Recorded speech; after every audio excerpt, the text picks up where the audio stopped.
she was 16. Yeah, no, the certificate said that she had medically the capacity to decide. To decide and to take testosterone, so hormones, and to do a double mastectomy, to put her breath out. And she was 16, and that was after the fourth individual session in 3 months.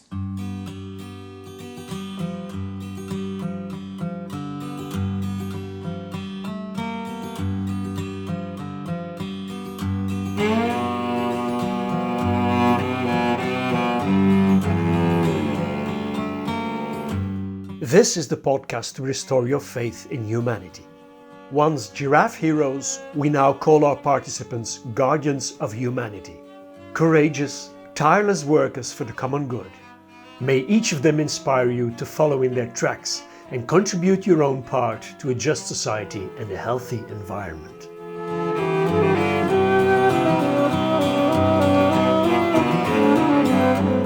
I am your host. My name is Dimitri Dumortier, and today with us are Isa and Frédéric.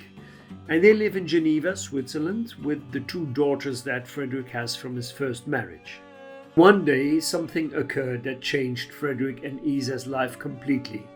Something they hadn't expected at all, and that made us nominate them for Guardians of Humanity, since they showed a lot of courage in this matter. So, Isa, if I may start with you, is it correct if I say that you unexpectedly found yourselves in the heart of a great battle?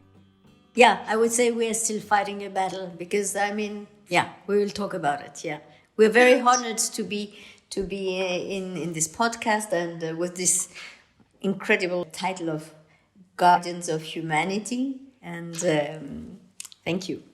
And from what I read, Frédéric, the whole story begins with one of your children? That's right. I was just a normal father of 2 wonderful girls. One was 15, the other one was 18. And I had a normal life, a quiet life. And until a day of June 2019, I received a letter in my room. It was a letter on my desk. And this letter starts like this. Gender dysphoria comes from the Greek. Its first meaning means unbearable. This was a letter from my youngest daughter. She was almost 16 at the time. And a little further down, she writes, I am a man. It's in me and it won't go away. And finally, it was signed Zack, if you will. If you will, if you want, if you are okay with it, was that the meaning? Si tu veux bien, in French would be translated, if I may ask you to agree. May I ask you, Frédéric, how did it feel for you to read this? Incredible. I couldn't understand what does that mean. Because my daughter was, the second one was always a bit different. She was not the young, pretty, TikTok girl. No, she was more introverted, very conscious, very aware of a lot of things. Sensitive. Very sensitive. Yeah, very sensitive. Very too. Bright. Very intellectual. But I never had any kind of sign that she was not happy with her body or she has a gender problem. And so that was completely... out of the blue it came. Yeah. And first of all, to receive this information was really shocking, and to understand what it represents for her. Why she feel that, and what does that mean? What means for a girl, a 15 years old girl? What means the fact that she feel like a boy? Were you angry? Were you sad? Were you anxious? No. Because I didn't hear anything about that before. I just hear about LGBTQ, but I never heard about young people saying that they were not born in the right body. But you were puzzled. Is that right? Yeah, you discover a new world. Because it was not when she in her words, she was not speaking about the LGBTQ community. She just said, "No, I'm just a man." Did it feel for you as an invitation to accept it, or as an obligation to accept it? Yeah, it was an obligated invitation. No, she said, sign it, Zack, if you will. But if you want. But it was a very heavy if you want. I tried to discuss with her, and I felt very strongly that she was really bad. She felt bad. She felt really bad, and well, she was suffering very much, and that was very clear for me. I didn't have any doubt of her sufferance, and that was the point. And the explanation of the sufferance was another point. So I had to ask her and to talk with her to understand what her suffering was about. Yeah.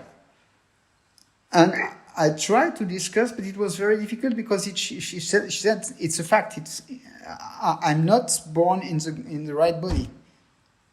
That there is no explanation and there is no questioning about that.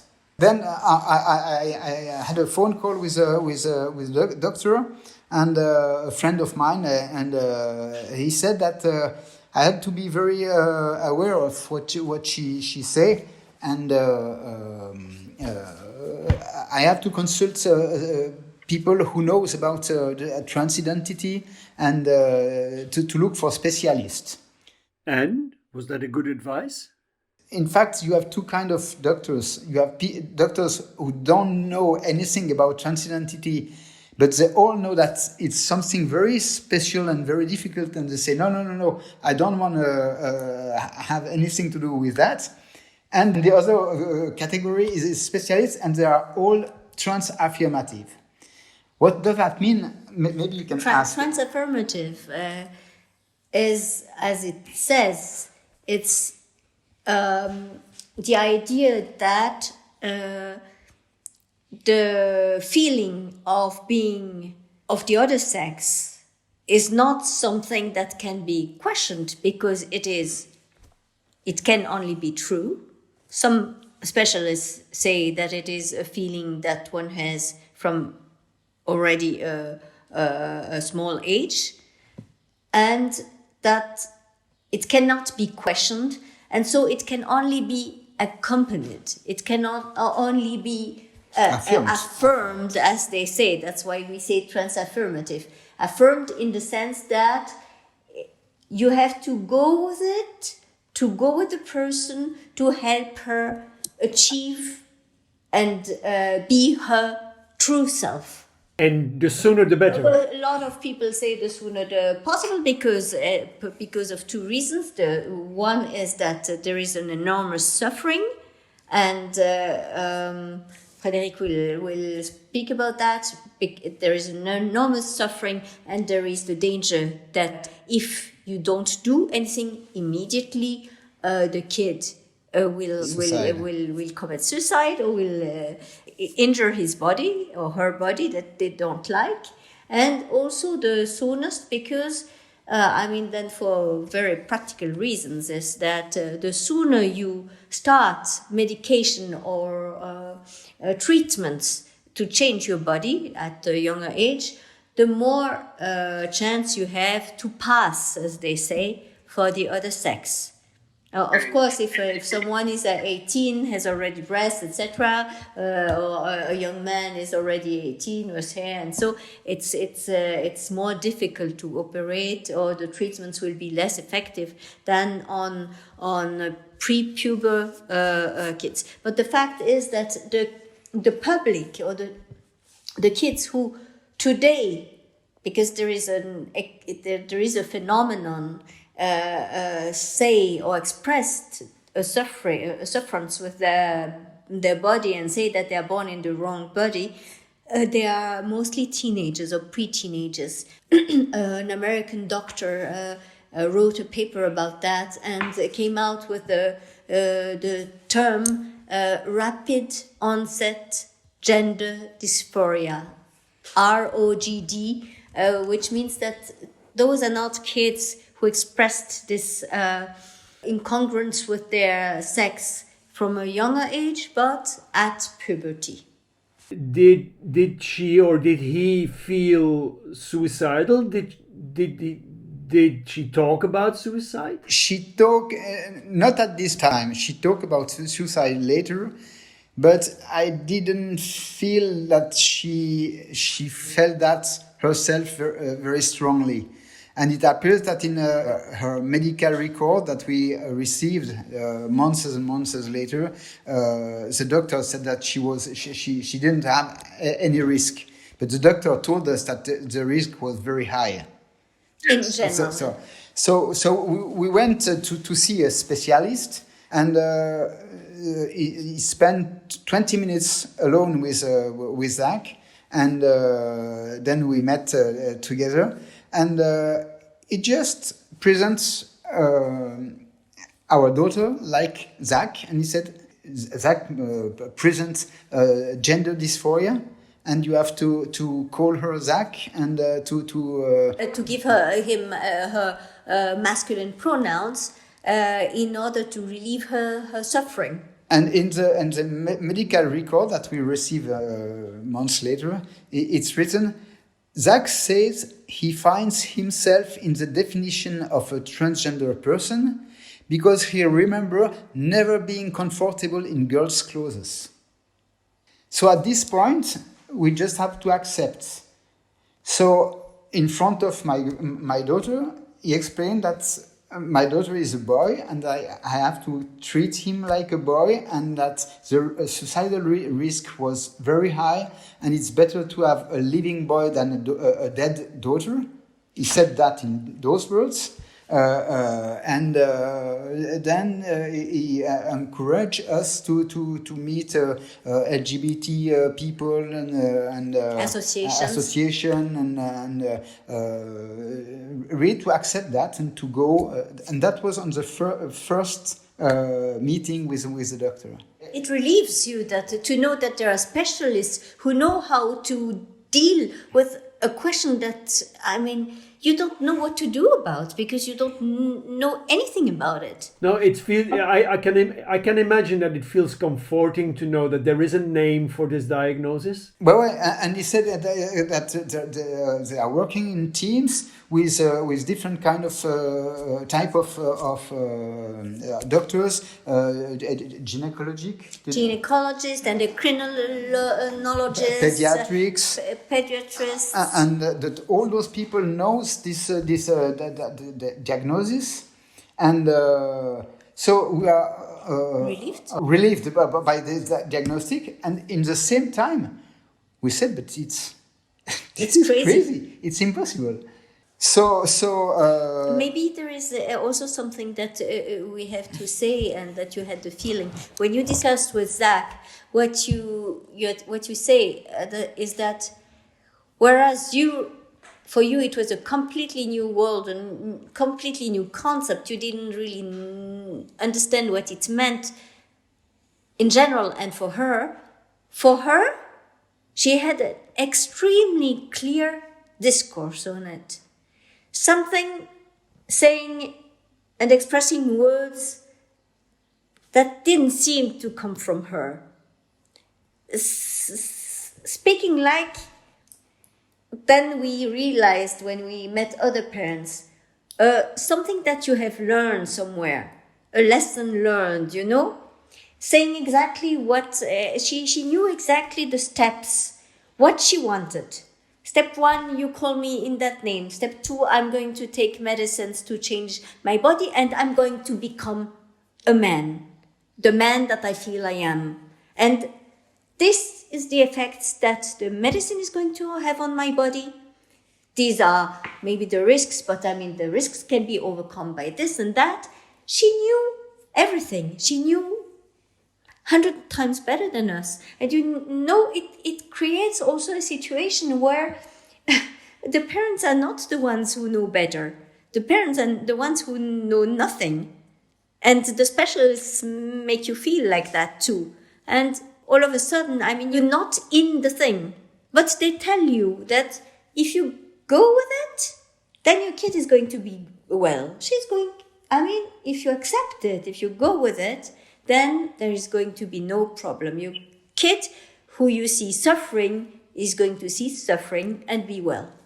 So we went in this process, and we take a few months to accept the idea of naming her Zack and naming her him, and on allait à reculons. We were proceeding. I mean, not really willingly. I mean, we felt on one side they said. The doctors, the LGBT organization which you met afterwards, they said it is necessary for your kid to be well, to accept that and to go with it. So, I mean, they seem to know. So at the same time, we were inclined to try. And at the same time, we were also thinking, but I mean, we don't believe in that. We don't believe that she's a boy. And it's going to be very difficult to discuss about this, because we felt that we had to exchange on that at the same time that we say to her him, because then saying it's performative somehow. It's going to make her a him. So it was a very complicated situation. So what we did is as we now know that a lot of parents do. We avoided speaking her name. We avoided saying her he. We called her little names, sweetheart or treasure. But we tried to go with like that. So she spent a lot of time in the LGBT association, and we met this association, and they explained us exactly the same discourse that in a hospital.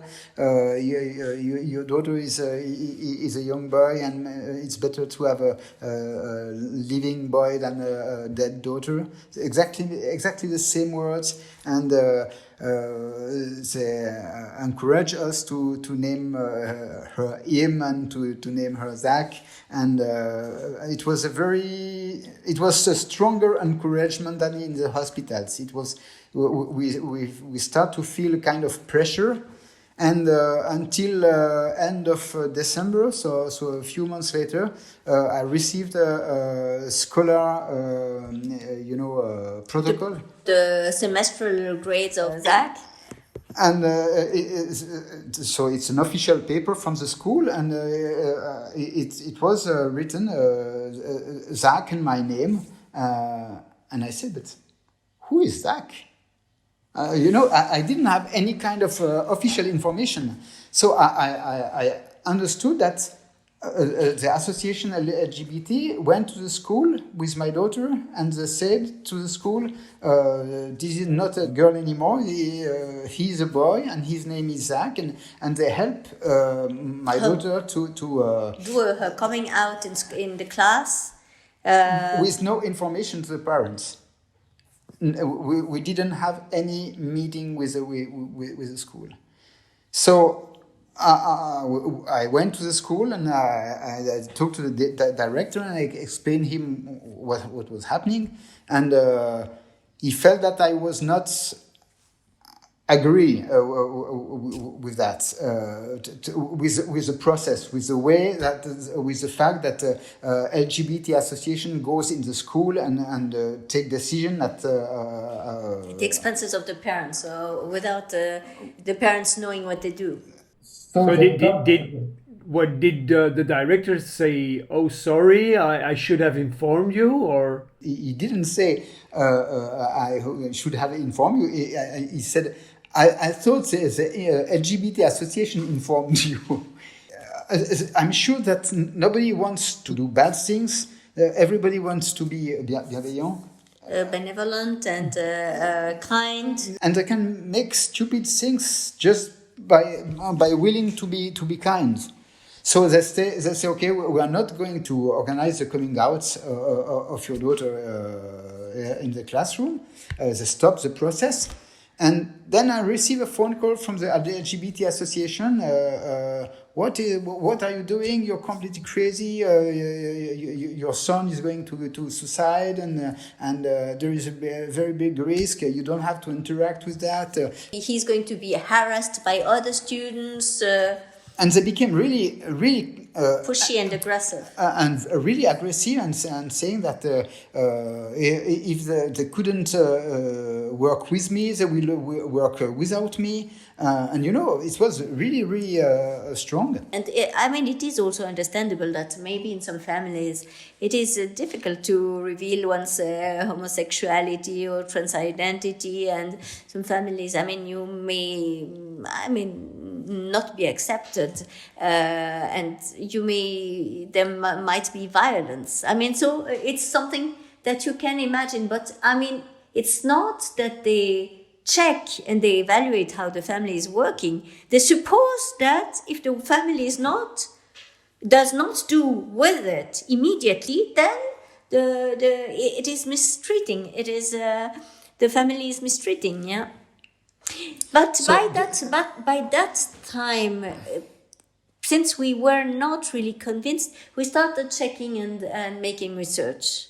And then that's when we noticed that, our situation was not at all unique, and that in 2019, when it was beginning, there were a lot of international echoes, other associations of parents in other countries, in England, in Norway, in Sweden, in the US, that were making testimonies that were strangely similar to our experience.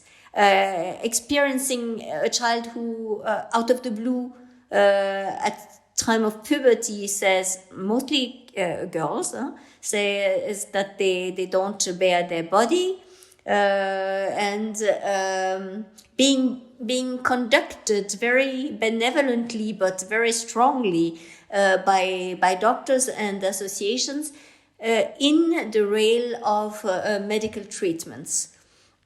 And so we started having doubts, suspicions, and when Frédéric started to be threatened by the LGBT association, then we said, okay, this cannot go like that, and we have to create an association. Yeah, and at the beginning we suggest Zack to see a psychiatrist, just to help her to understand what happened with her. And she went 2 or 3 times to this psychiatrist, and she said no, she's not the good one. And because she knew that in the psychiatrist corporation, it was exactly the same than in the doctor corporation. You have the specialist and the no specialist. And she decided to change. And in July 2020, she went on a trans-affirmative psychiatrist. And in less than 3 months, and in 4 individual sessions, she received a certificate that said that she had the capacity. Capacity de discernement. How do you say that?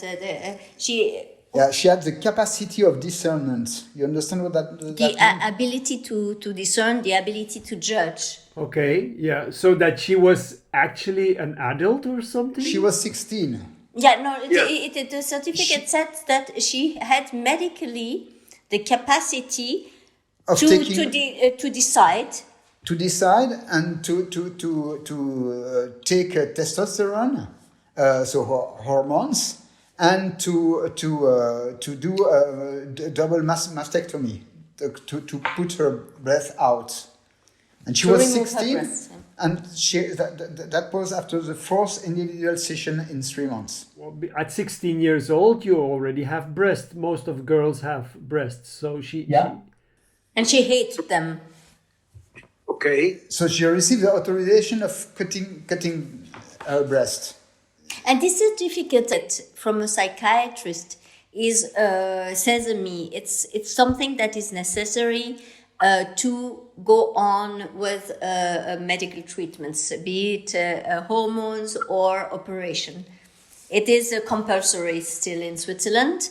And there is, of course, the LGBT movement and they try they speak in favor of the depathologization of transgender identity, and that they plead for this step to be suppressed. That trans identity should not be considered an illness, and it should not be necessary or compulsory to have this type of certificate, but that any person should, in fact, just on statement and on auto-diagnosis, be able to take this treatment, which is, I mean, a situation that's clinically completely unique. Yeah? And nobody will go to if you go to a doctor and say, as an anorexic, that you have decided for yourself that you're fat and that you need a liposuction, of course you imagine what the doctor is going to say to you. So the question of auto-diagnostic is important because we received also, because we asked the medical record after that. And you can see that there is really no evaluation, no in-depth evaluation. There is no information about the life, the social situation, the sexuality, anything. There is no information. And Zack told us afterwards that, general information about her life, general questions about herself, took maybe 20 minutes.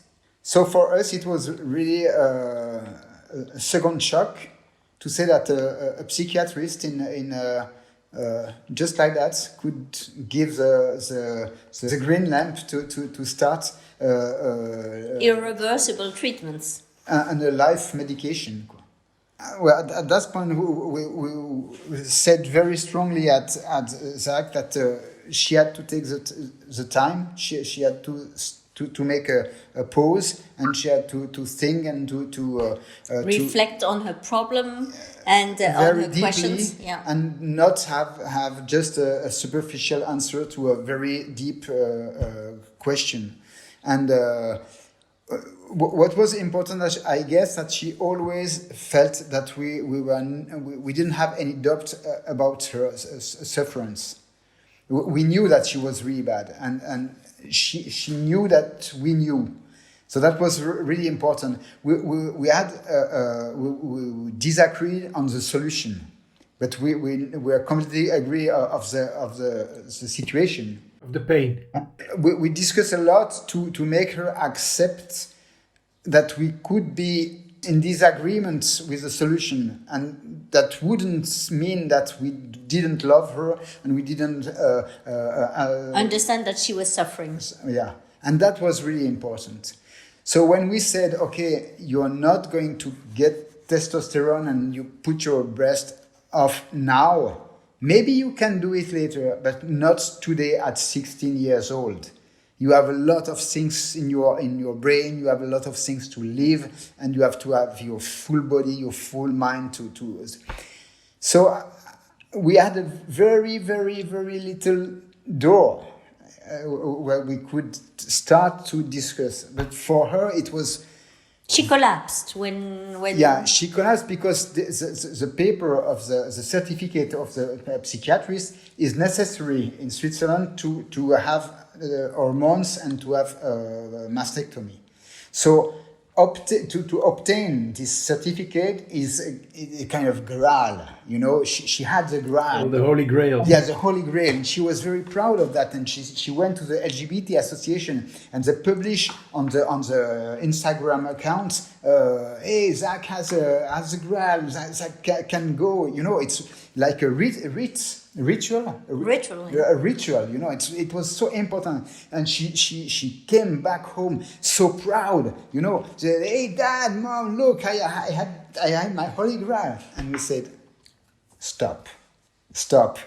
At this point, we are not going to support you. Because, I mean, one thing that has to be said is that legally, in today's climate and legally, she could have said, I mean, you don't agree with me, then I'm going to leave my home. I'm going to go to the refuge, and the refuge is going to help me do what I want to do to be well. And this you can find on the website, for example, of Transgender Network Switzerland. It is said very clearly. It's a protocol that they say that you can follow if you are in disagreement with your parents. If you're 16, you have the right to do that. And if someone is going to try to impede you, come to us, we'll help you. So that was a very difficult situation because she was obsessed by that, and she had this Holy Grail, and then everybody everything deleted.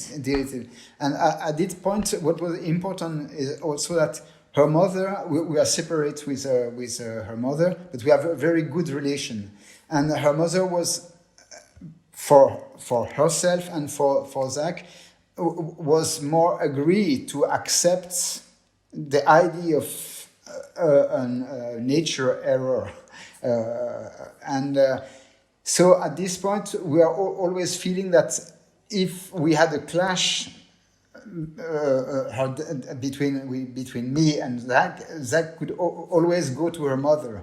So she had an alternative. But when she received the certificate, she understood that she didn't have the alternative anymore because her mom and her dad said, "You're not going to go there now at this point." We never closed the door. We never, because it was very important to say that she knew that maybe later, but today it's not an option. And so that was really difficult for her. That was difficult for all of us. Yeah.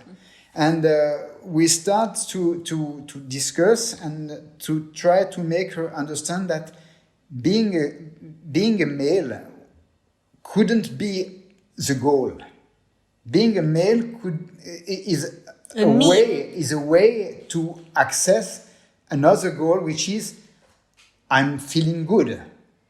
To be well, to be happy, to be well. To be happy. And then when she accepted the idea that being a male couldn't be a goal in itself, then she can accept the idea that maybe there are other options to feel better, to feel better, and to go to accept to the happiness.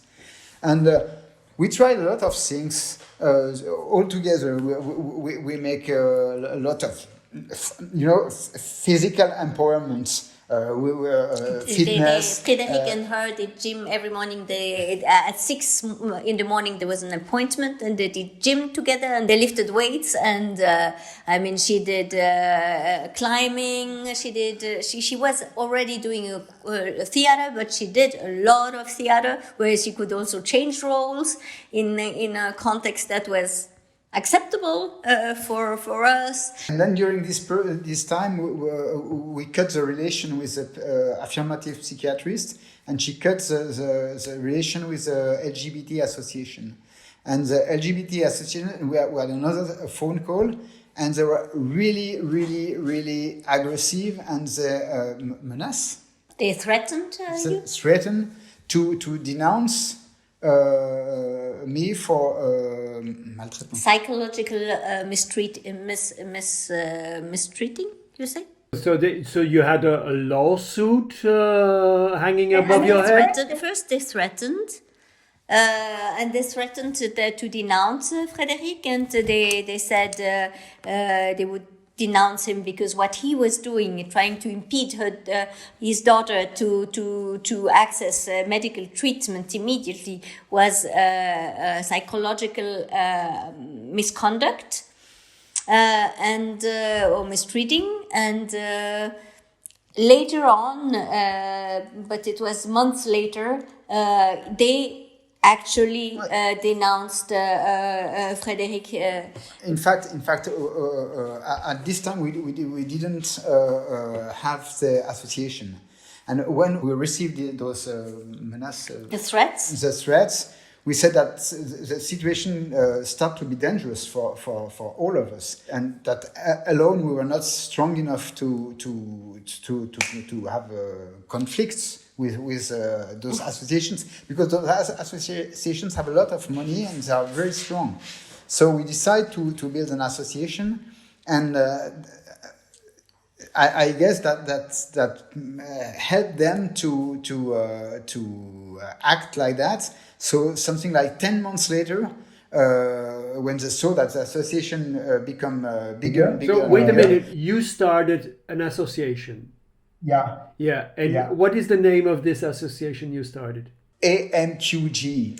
Association pour une approche mesurée des questionnements de genre chez les jeunes. Association for a measured approach to gender questions for teenagers and children. Measured has two senses. Measured in the sense prudent, careful, and measured also based on measures, on facts. On numbers, because we started reading a lot on the web and a lot of studies coming also from doctors abroad that were saying publicly that there is a consensus among in the medical community about how to accompany, how to treat these young people. That this was completely wrong, and there were more and more voices emerging in the medical community saying, look, I mean, we don't know the effect. This teenage group, this group is completely new. Before what we have known, what the people who have been treated, it's adult men who, with a 40, they were called transsexual, thought that they had the best solution for them to be well in their body and in their mind is to change their body to the opposite sex. And those were very rare, and there was also a cohort, but also small and rare, of boys, young boys, 4 years old, who expressed discomfort with their masculinity, and who, according to studies, mostly were going to be gay. And this cohort, made of teenagers, and among those teenagers, 80% of girls who were saying all of a sudden, out of the blue, that they were of the other sex, that's a completely new cohort. And the medical treatments that started in the Netherlands, in fact, it was not tested and not approved on this specific public of teenager. And those are the medical voices that started to emerge and that we were reading and made us. If I understand it well, you created an association where you said let's be prudent with this, let's temporize, let's not rush into matters, into things that cannot be reversed. It has two goals. One is to inform. Because what we realized is that there's a lot of misinformation, or some information is lacking, which is the same. So the first goal is to inform, and the second goal is to find alternatives to the trans-affirmative model, and to think and to promote models that are more based on facts, figures, and science. Did your association grow rapidly? We had one or two first occurrences in the media, and from then we started to be contacted by more and more parents. And what was startling is that every story, of course, is unique, but there were so many things in common with what we lived. I mean, the fact that there was no other alternative ever proposed, the fact that the child was immediately affirmed in its identity, the fact that parents felt that they were completely taken out of the whole process. That was common in all parents, and the doubt that really the child at that age was really. Because all the children of the parents we know have some kind of problem. Some were sexually abused. Some were traumatized by difficult divorces. Some autistic. A lot of autistic kids. Several kids who have lost one of their parents. And there were traumatisms. There were other questions, and those other questions, those other problems, never were looked into. The process is always the same for all those kids, whatever was the personal situation, and that was amazing. Yes, but tell me, how did Zack react to the fact that you created an association like that? One of the chants that we had is that we always talk of everything. I always told them my doubts, my questions, and what we did, all the information that we were looking for. We tried to share our information. We asked to share their information, and the idea is that we have to understand each other. We couldn't do anything if we cannot understand. So from the very, very beginning, we share everything, and at every point she could say, "Stop! I don't want to go there anymore." Or she could have said, "I don't want you to make an association," but she didn't do that, and we include her in a particular démarche. I had the opportunity to go and to participate in a TV show, and I asked her if it was a problem for her, and she said not. And then we went together at the TV before the the show was displayed to look if the film was okay for her. So she had access to everything, and that helps us, I guess, a lot, because it was not a surprise for her. I think it had an influence in the sense that, of course, I mean, even a kid who has his idea or her idea where she wants to go is influenced by the fact that, I mean, she hears only one information from the doctors and suddenly there was an alternative voice, and this voice was growing. It was not just her parents, but it was doctors who got in touch with us. It was teachers that got in touch with us. It was jurists that got in touch with us, because our association is not an association only for parents. It's an association of all concerned people. And maybe I don't know if it's at that point that we have to talk about that, but what we more and more realized is that this question of transidentity in young people, it is confidential. It is a confidential problem, but the implication it has is society implications. And it is of interest, in fact, of anyone to think and to discuss and to debate about this fact. Because what we realize also is that there is no debate. There is no debate about the fact, is it okay? I mean, now in Switzerland, Switzerland is a conservative country, but in the 1st of January 2022, a new law was activated that had been spoken about or decided in Parliament, but almost secretly, because nobody knew about it. Whereas in Switzerland, it's a direct democracy, and usually we know and we participate as a people in the debate. But there was the debate about self-ID, so the possibility of going to the civil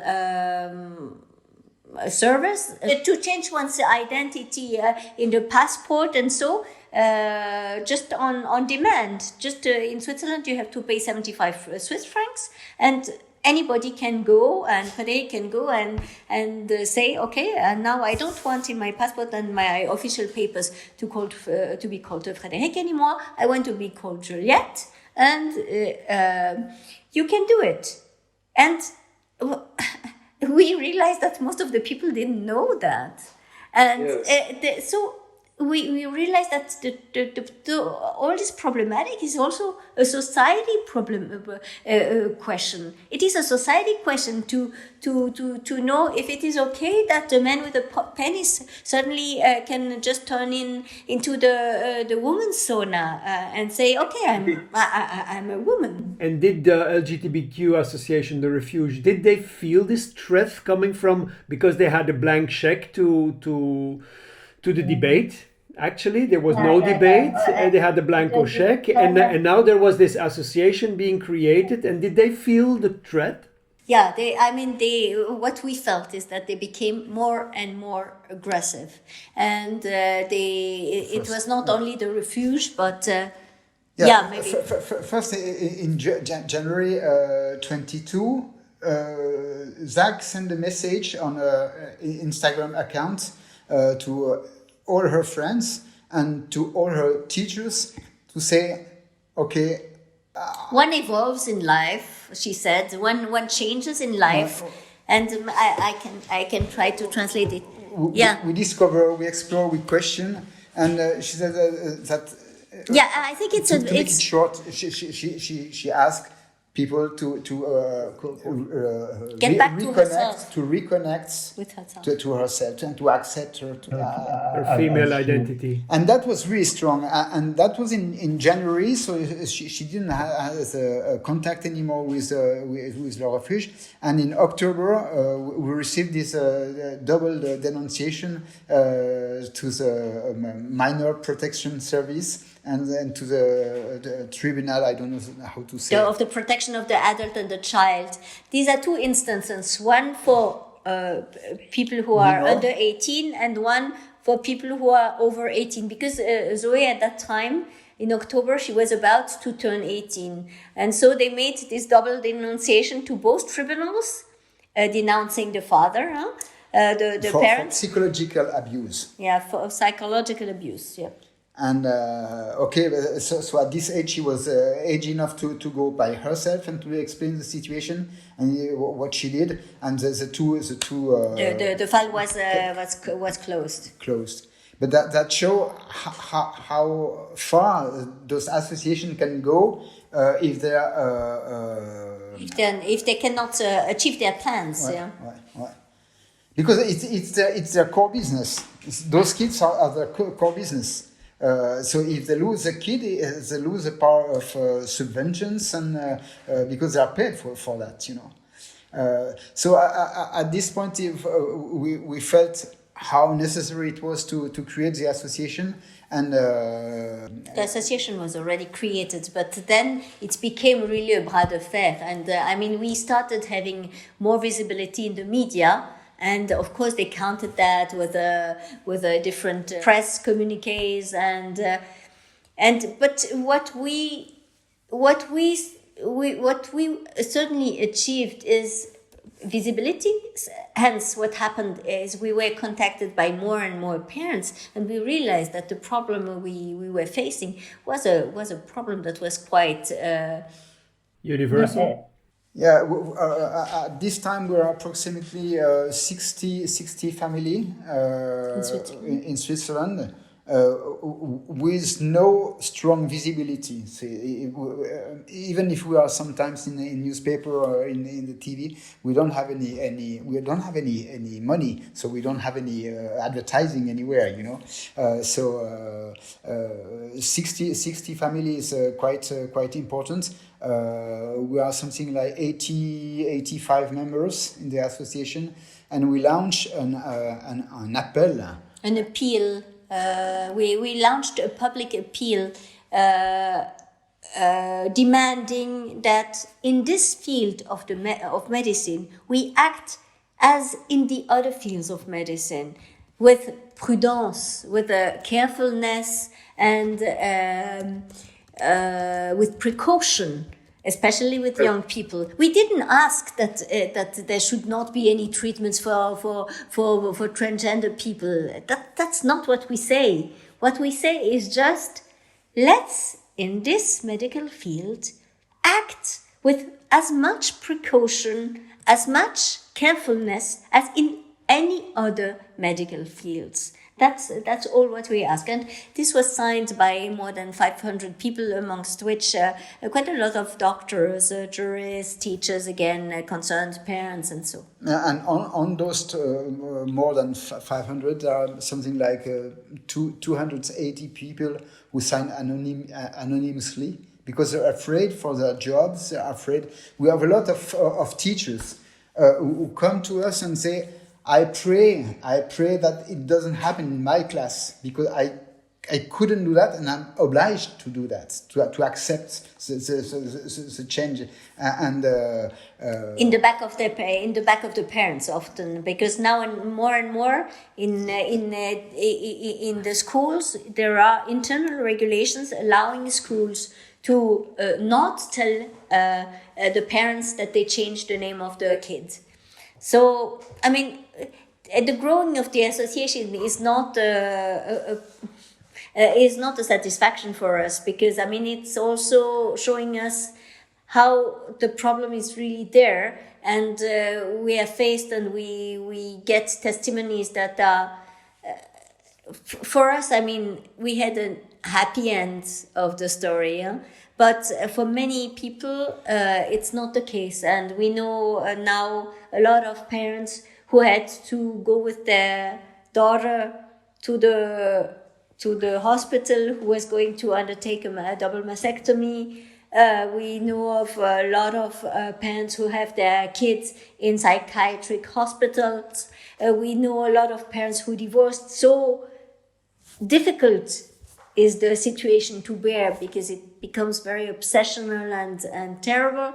We know a lot of parents who lost their kids. And how is your daughter now? Very well. No, it's amazing. It's amazing because...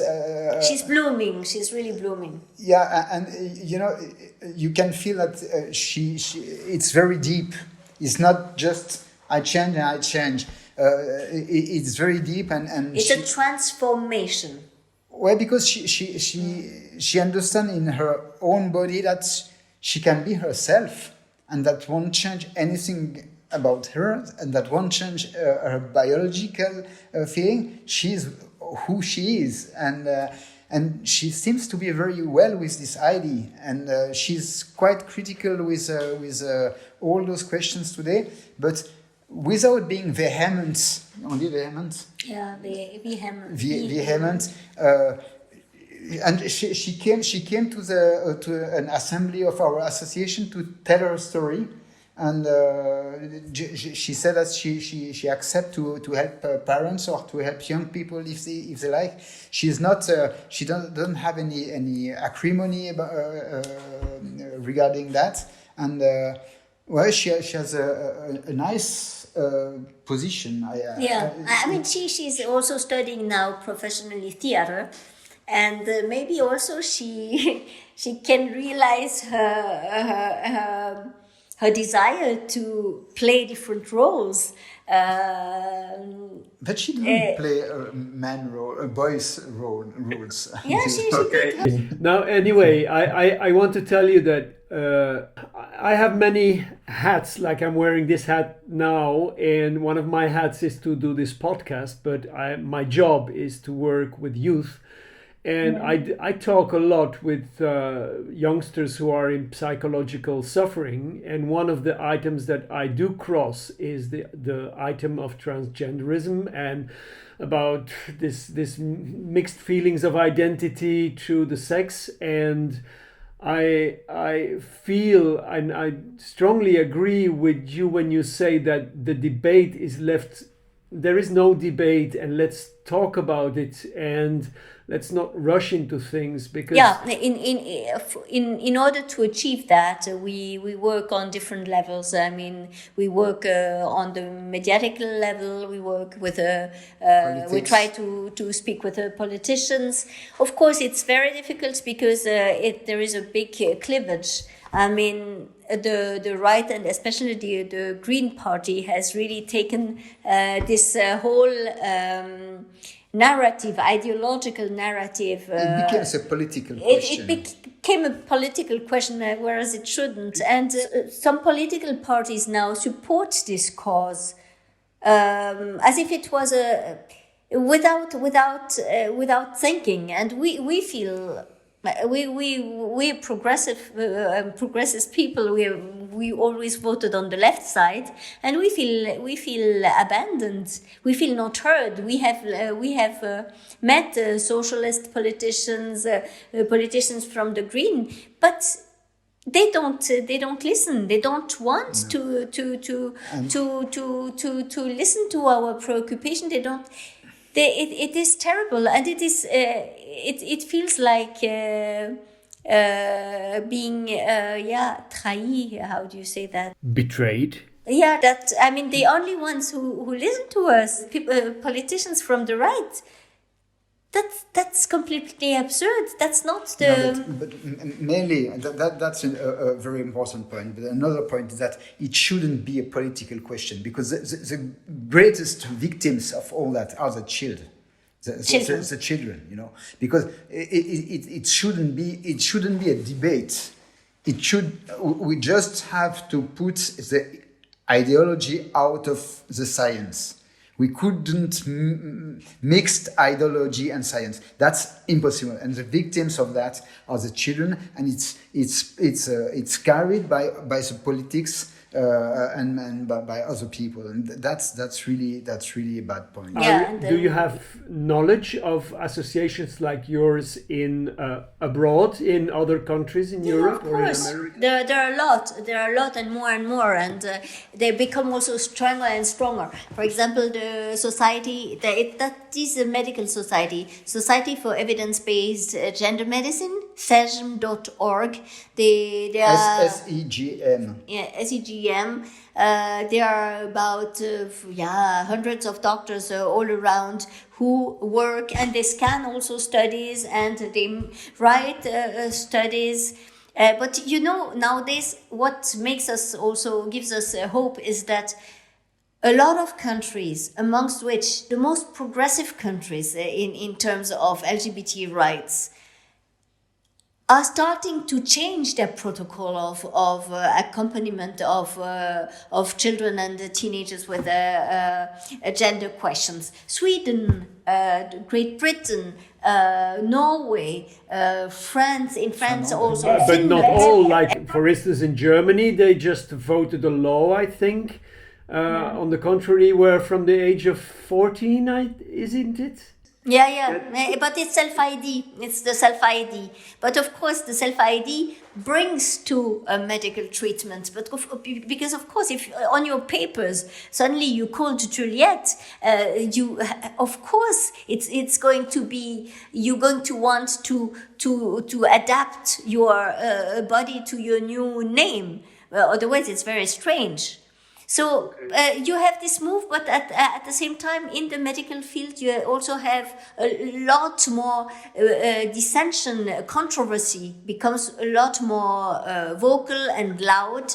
And this is our chance, because had things happened with our girl 10 or 5 years ago, it would have been much more difficult to hold this battle. And now this battle is relayed, also is taken over in other countries by other associations of parents. The media starts to talk about it, and that's maybe our chance that things, I mean, we say the Pandora box is open.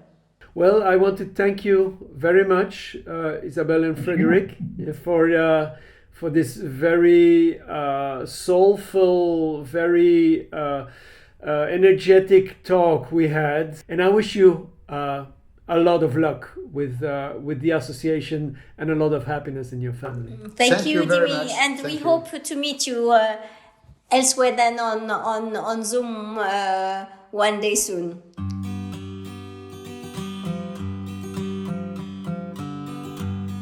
You have been listening to another episode of the podcast To Restore Your Faith in Humanity. With us today were Isa and Frédéric from Geneva. The music you are hearing is from the String Bean Party. Make sure to listen to the previous podcast to hear their story. Don't miss our next podcast, which will be with GHF founder Tom Amat, who will talk about Humadi, or Hubert Maria Dietrich.